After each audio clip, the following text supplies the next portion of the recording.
Et j'ai compris qu'il n'était pas congolais alors. Et j'ai compris qu'il n'était pas congolais alors. J'ai dit nous étions infiltrés alors. Infiltrés au sommet de l'État. Nous étions infiltrés alors. Infiltrés au sommet de l'État. Un ministre des Affaires étrangères, un ministre des Affaires étrangères, parce que l'armée qui s'est retirée était rwandaise. Un ministre congolais, un ministre d'État a disparu. Il a abandonné sa femme à Kinshasa avec les enfants. Vous voyez encore le problème avec les Congolais. C'est grave. Il nous laisse beaucoup de problèmes. Il est là et maintenant il crie qu'il veut venir. Hein? Bon, le voilà devenu un chef de guerre de la rébellion. Et ils sont allés ramasser tous les autres rebus que vous connaissez. Les Tambo Mwamba, les Zaïdingoma, l'autre là, Londa Boululu, Wamba Diawamba. Et vraiment une kermesse de gens, en tout cas corrompus et inutiles.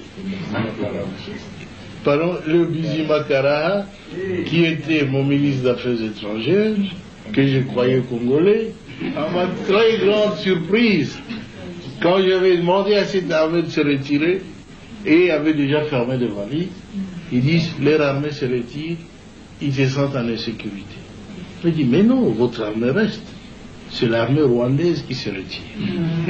C'est pas la vôtre. Mais ils ont disparu. Et j'ai compris qu'il n'était pas congolais alors. Parce que l'armée qui s'est retirée était rwandaise.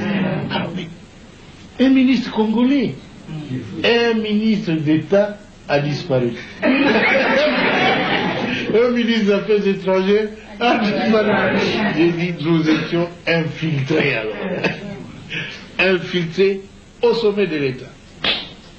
Alors ainsi on aura pu découvrir des documents où Kagame dirigeait ces gens-là, où il complotait pour que les Tutsis prennent la tête de ce grand pays qui n'est pas le leur. Alors ça en est trop, hein.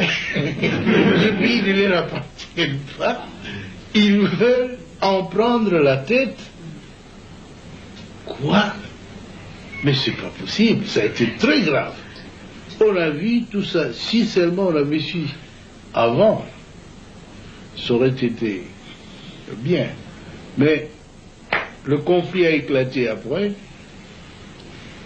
Ils tentent le conflit, ceux qui n'ont pas pu réussir avec le coup d'État, qui avait échoué le 2 août. Et maintenant, je le vois en train d'échouer encore. Notre peuple se défend. Je suis très heureux que vous tous ayez pris conscience de la gravité de la situation pour nous mettre tous ensemble, tous les partis politiques confondus, chez nous. Tous les Congolais se sont mis ensemble derrière le gouvernement. Ils m'ont soutenu, je dois l'avouer très sincèrement. Et je ne sais même pas ce que je ferai pour les rendre ce qu'ils